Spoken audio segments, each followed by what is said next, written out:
Bonsoir. Nous allons commencer la soirée par vous interpréter une symphonie de Joseph Haydn, intitulée Stabat Mater en sol mineur, composée en 1767 pour l'avènement du prince Esterhazy.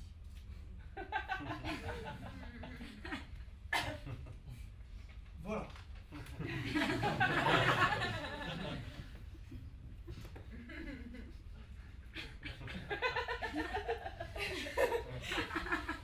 Profitons de cet instant ensemble pour admirer le silence. Ce que la lune est au soleil, le jour à la nuit, il en est de même pour la musique. Sans silence, il n'y a pas de musique. Comme sans lumière, il n'y a pas d'ombre. Écoutons ensemble le silence.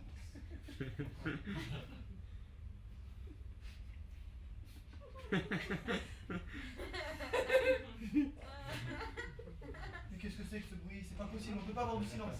La climatisation maintenant, déjà que j'ai pas ma baguette. La climatisation. C'est bien pratique comme nouvelle invention. Ça fait du chaud l'été et du froid l'hiver. Du froid l'hiver et du chaud l'été.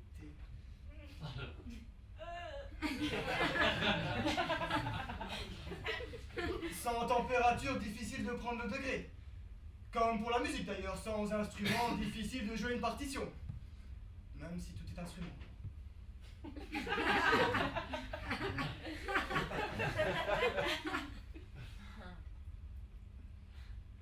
Normalement, il devrait y avoir une télécommande. Avec la télécommande, ça forme un orchestre de la climatisation.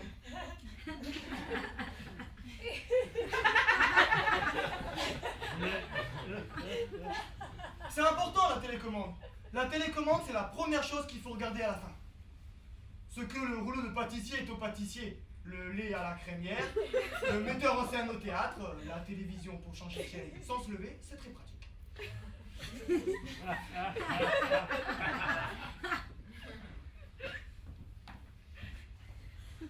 retour?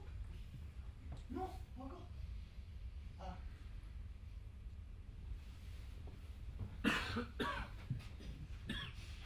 On lui demande juste d'apporter une télécommande, une télévision, non une baguette. C'est quand même pas sorcier, une baguette. Ah, ces jeunes, à cet âge-là, ils sont nés avec un poil dans une main et une télécommande dans l'autre. Mon fils, c'est pareil, hein, il est tout le temps cloué derrière son ordinateur. À croire qu'il se prend pour un chat, toujours à jouer avec sa souris.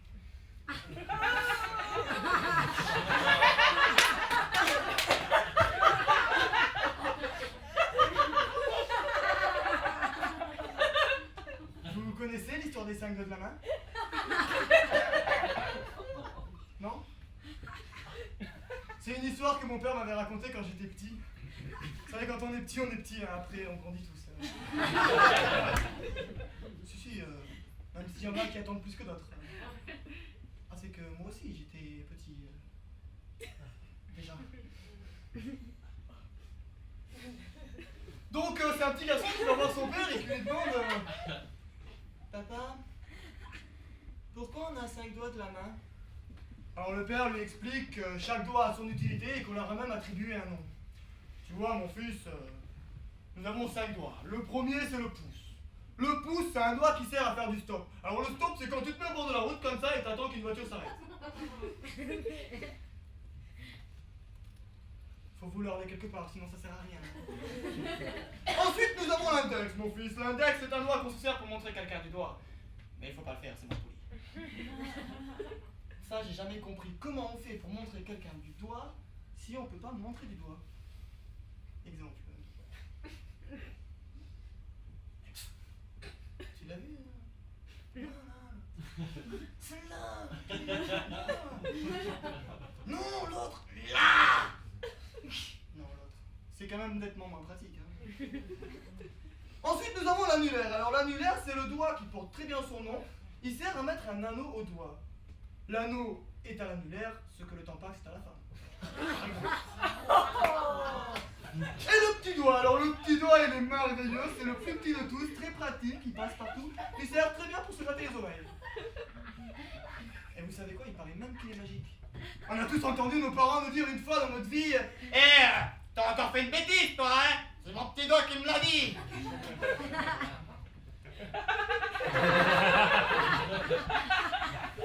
Alors le petit garçon demande à son père, lui dit « Papa, et celui-là, là, tu ne m'as pas expliqué celui-là, il sert à quoi, celui-là ?» Alors le père lui explique « Écoute mon fils, tu vois, ça c'est le majeur, je t'expliquerai quand tu seras majeur. » Donc quelques années plus tard, le petit garçon revient voir son père et lui demande « Papa, tu m'as dit celui-là, tu m'expliquerais, tu peux m'expliquer s'il te plaît à quoi il sert, parce que du coup je sais pas trop quoi en faire. » Mais oui mon fils, pas de problème, je vais t'expliquer. Alors, le majeur, tu vois, le jour où tu vas te marier, la nuit de tes noces, tu vas faire l'amour avec ta femme. Une fois, deux fois, elle te dira encore. Alors tu feras l'amour avec ta femme une troisième fois, parce que tu vois, t'es jeune. T'es jeune, alors tu vas y aller parce que c'est la nuit de tes noces et c'est le jour le plus important de ta vie. Parce que ça va peut-être même déterminer les 20 prochaines années. Alors tu les feras l'amour une quatrième fois, une cinquième fois, et elle te dira encore. Alors tu les feras l'amour et encore, et elle te dira encore. Et c'est à ce moment-là que ce doigt va te servir, tu vois. Au moment où elle te dira encore, tu vas fermer le poing, tu vas mettre le majeur d'avant et tu vas avec lui.